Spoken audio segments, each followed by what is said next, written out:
Hello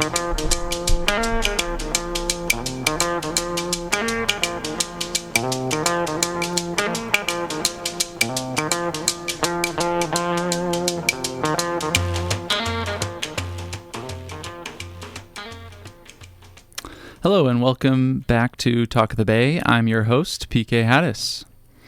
Even in a banner year for coastal storm damage, Seacliff and New Brighton state beaches stood out in 2022 and early 2023.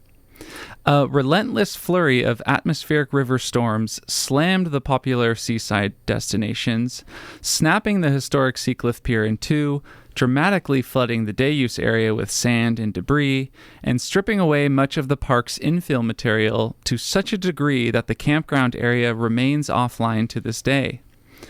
The indelible images even inspired a visit from then-President Joe Biden, who delivered a speech on the impacts of climate change right outside Seacliff's Welcome Center.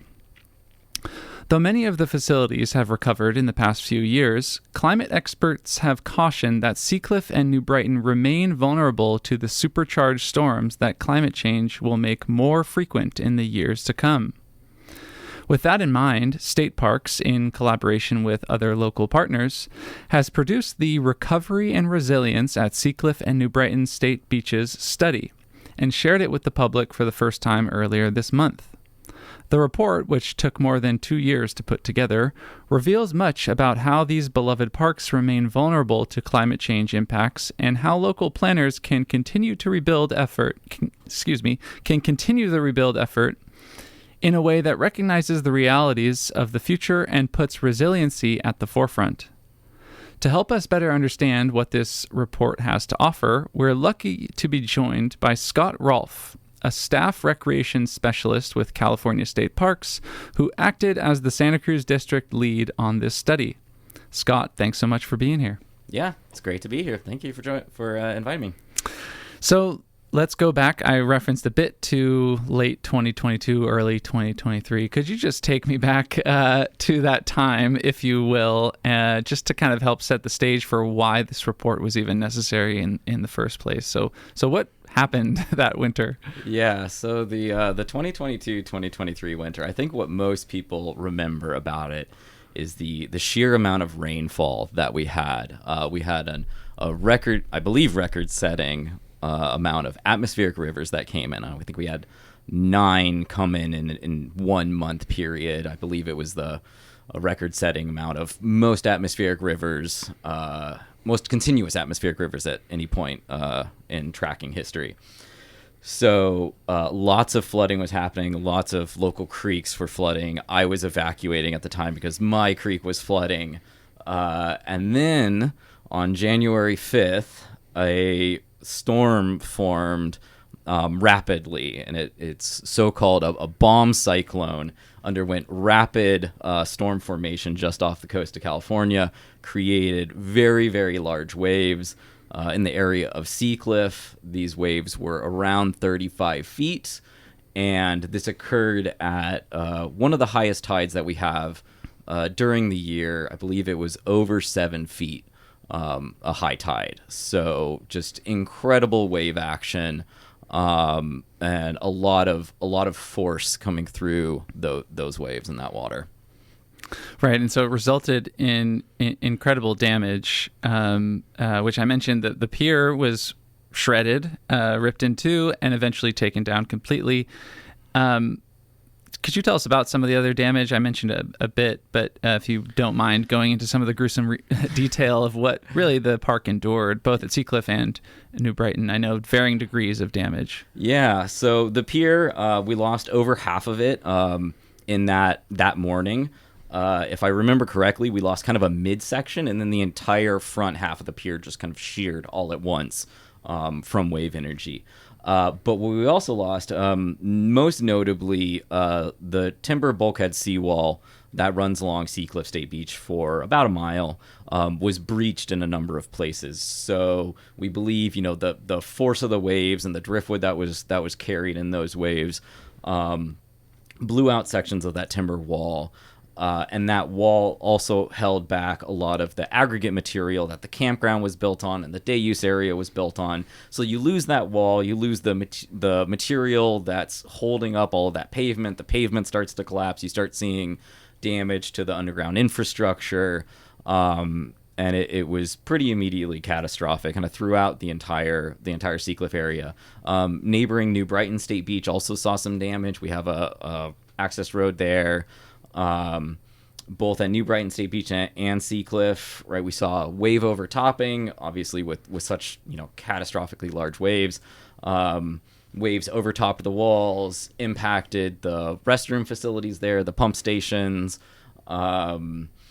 Saw lots of, flooding and debris deposit all over the pavement, as well as a lot of sand deposit, both on the park and then, in the pipes and everything as well. So let's get into, obviously, and it's worth mentioning that the park has recovered to a large degree. Anybody locally or anybody that's visited recently knows that it's still very much possible to visit the park and have a great time. But there still is a lot of work to do to recover. And as I understand it, planners with state parks and also local partners wanted to make sure that they could sort of recover in a smart way, given the challenges of climate change. And that's kind of the impetus for this study. Could you just tell us more about that? Like what the purpose of this study really was and why it had that sort of resiliency and recovery slant to it? Yeah, so the study started off as a technical kind of sea level vulnerability assessment and adaptation pathways analysis. And I applied for that funding within a statewide program in 2022 before the storms actually came, figuring, hey, I know Seacliff is vulnerable. Our experience at Seacliff, the number of times the walls have been destroyed there, the pattern of storm damage, we know it's vulnerable. Let's try to put some thought into this and figure out where this is going to go. Then January 5th happened, and we realized, this what was going to be just a highly technical study, sent to a consultant for analysis, became the first step in a long kind of planning recovery process. We realized we needed significant more, public engagement through that process. We allocated more funding to this study, and it took more time to complete. But that time allowed us to analyze these conditions and reach out to the public on more than one occasion for feedback and guidance as we went through. Right. So as I mentioned, this was a process that played out over about 2 years, more than 2 years. Mm-hmm. As you alluded to, some public engagement opportunities throughout that. And could you walk us through some of what the study revealed? I think it's more than 100 pages, right? So well over 100 pages. I think it's close to about 500 pages right. in total. So if you can recite each page word for word. No, just if you don't mind giving us a summary, because I know that specific locations were chosen to be studied. And so I'm wondering if you can name some of those and tell us what was being considered and what was ultimately recommended. Sure. So the study itself kind of occurred in two phases. The first phase was a vulnerability assessment. This took climate modeling data, as well as literature review and satellite information, compiled all of these data sets to analyze the vulnerability of both New Brighton State Beach and Seacliff State Beach.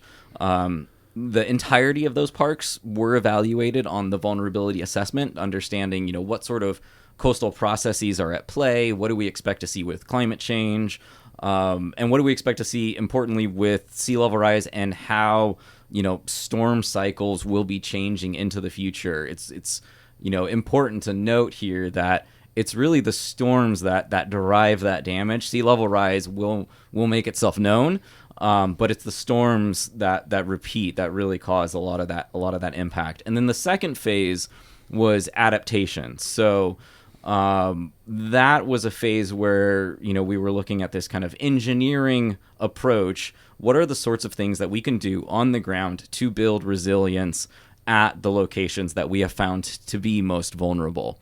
How do we build that resilience? How do we work with natural processes? How do we make this something that can go forward, not only to the conditions now, but conditions into the future? Mm-hmm. Great. Okay, so let's take this in two parts. Let's start with the vulnerability, because there's the vulnerability and then there's the resiliency and what can be done about the resiliency. So how vulnerable are these parks? I mean, you already knew it before this. You said this study was kind of in the works even before 2022, right? But tell us what the actual study revealed about just how vulnerable these spots are. Yeah, down to numbers, I believe, when we think about our facilities and our improvements, our pipelines and our restrooms and our roads and trails and things like that, New Brighton, the number is about 17% of the facilities at New Brighton are vulnerable, whereas I think it's around 86% of the facilities at Seacliff are vulnerable. Now, the percentage doesn't really tell the whole story, right? Most of the facilities at New Brighton are actually on top of the bluff. The entirety of the campground is on top of the bluff at New Brighton. We only have a handful of facilities down on the shoreline area.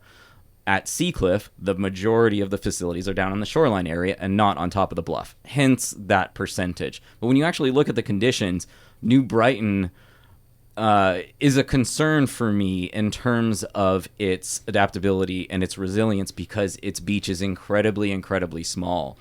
Over the, starting to lose track of time these days, I think it was over the 2024 summer, a section of New Brighton never saw sand deposited. It stayed a cobble beach. And that area now has sand, which is great to see. But sand is basically the best thing you can have in your shoreline area to build resilience. And when you see a cobble beach and you're not building sand in the summer, that's a concern. New Brighton is very, very narrow. And Seacliff, has all of that vulnerability because we've have all these facilities down there on the shoreline. Mm-hmm. That's actually something I've covered this in my other job at the Sentinel, and that's something I wasn't totally clear on. So thanks for expanding on that. So the numbers, in terms of the numbers, not really telling the full story, right? It's not just about park facilities and walkways. It's also about beaches, and which anybody who's been to the beaches here knows that it's fun to play on the beach, and if it's not there, that can be a problem.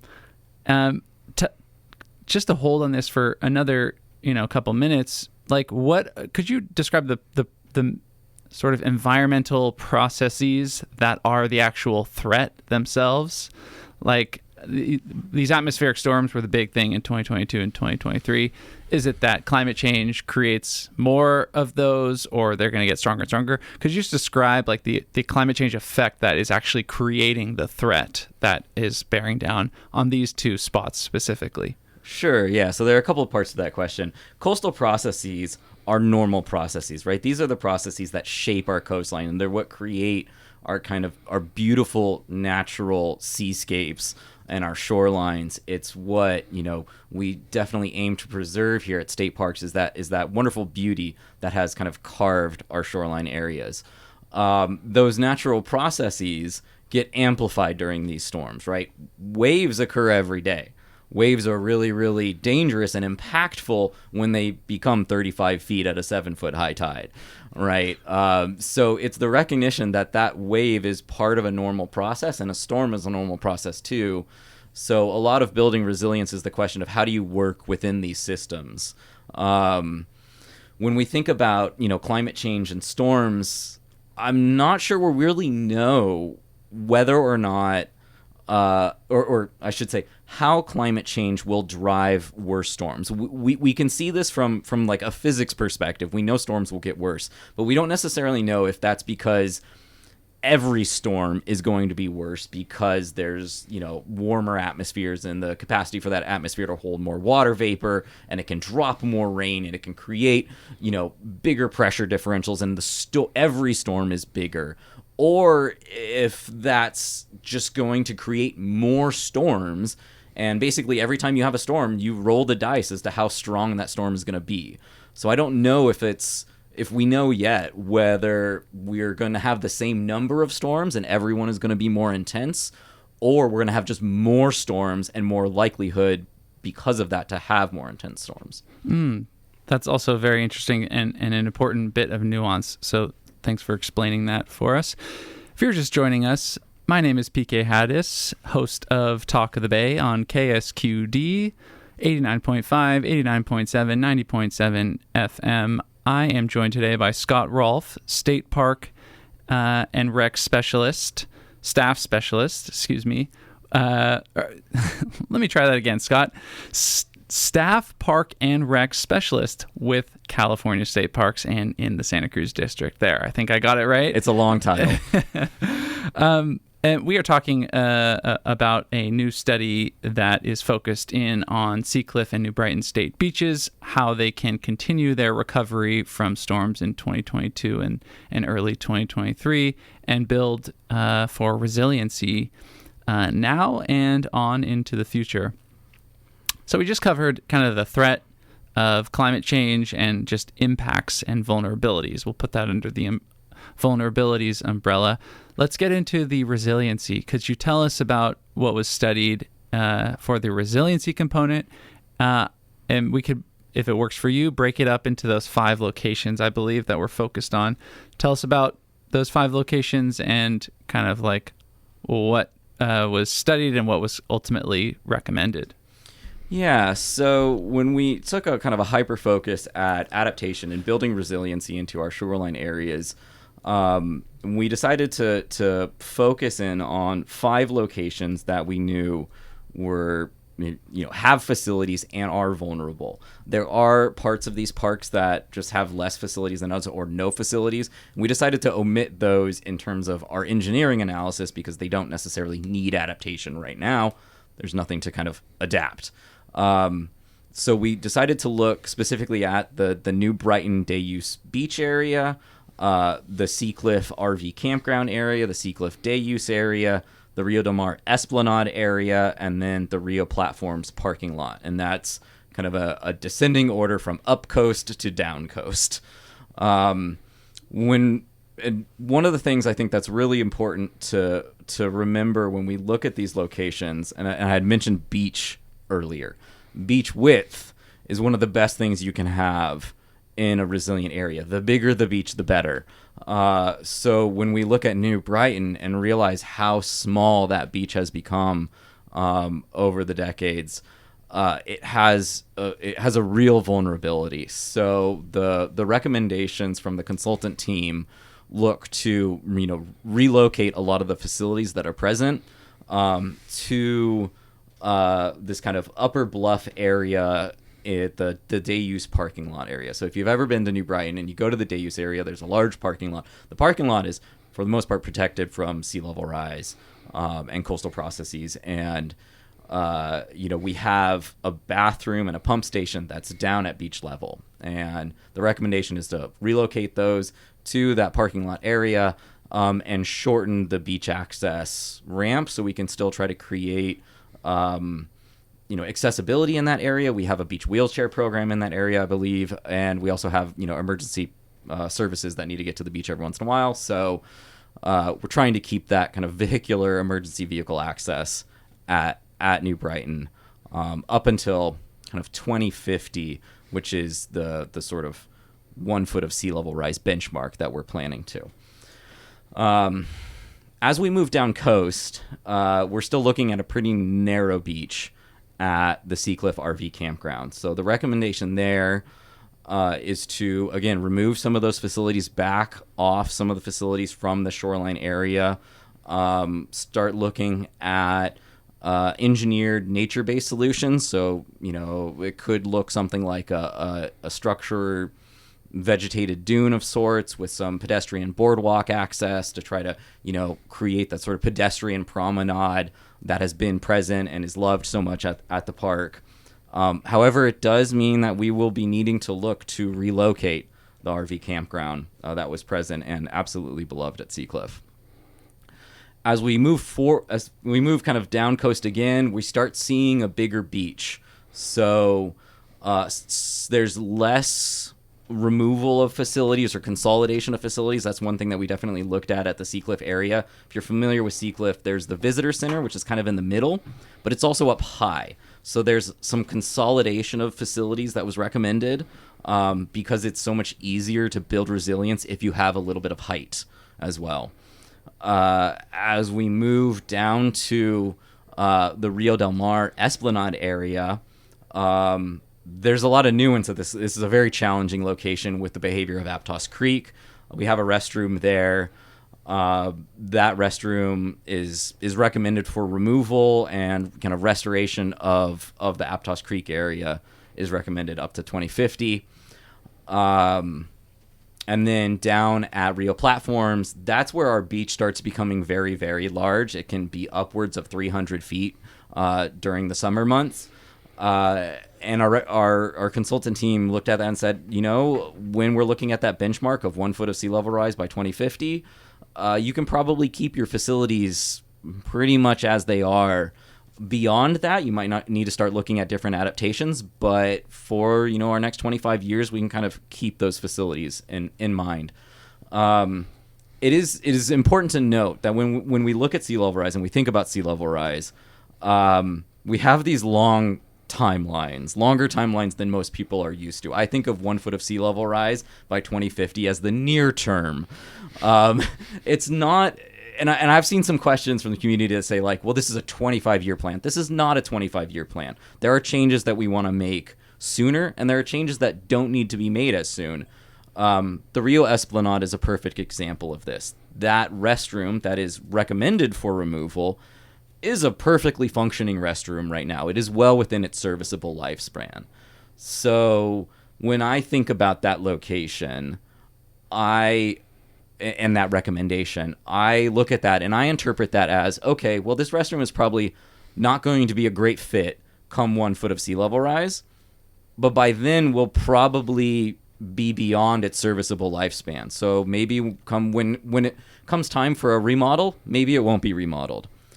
But I contrast that with areas like New Brighton, the Seacliff campground, and the Seacliff day use area that have breaches in seawalls, that have existing facility damage. These are areas of priority that we would like to see, projects move forward after the planning process much quicker. Such a great summary, Scott. Thank you. I feel like I need to point out to all the listeners out there who aren't in studio with us, there are no notes here. Scott is riffing off the top of his head. That's all. You can tell you spent 2 years with this study because there's a lot of information. So thanks for sharing that. And it's also just really interesting, I think, to note how much the shoreline really dictates a lot of these decisions and that actual width of beach.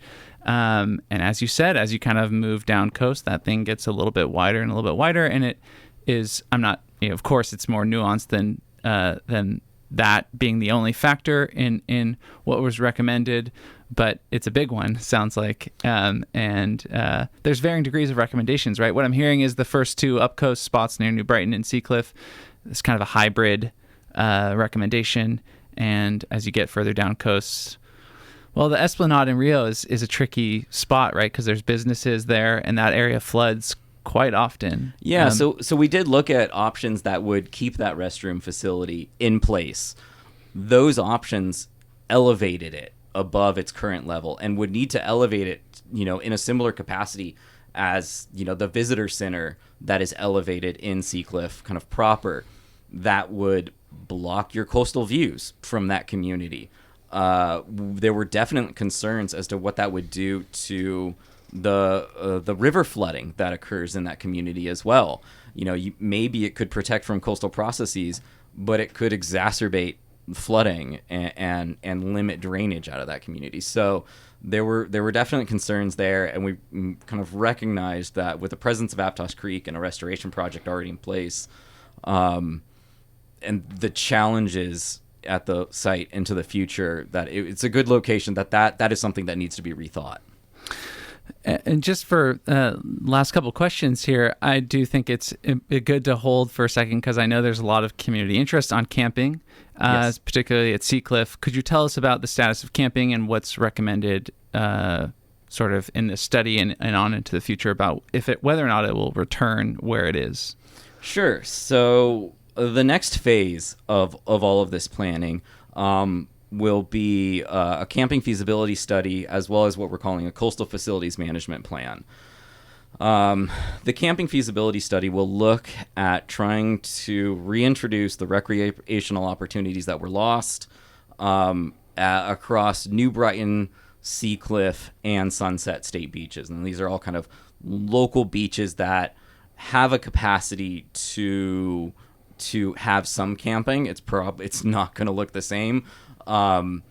But the idea is, if we can increase some recreational access into some of these locations, let's try to pursue that. Let's try to see what it looks like. That will absolutely be something that we will be going to the community for community feedback, and that community feedback will then feed into the larger coastal facilities management plan, which we'll talk about both kind of iterating on the design of the shoreline adaptation, as well as whatever the recommendation would be for camping. Where that recommendation is, man, we haven't started that yet, so I don't know. Mm-hmm. Right. Lots of unknowns and lots of, as you said, opportunities for community discussion.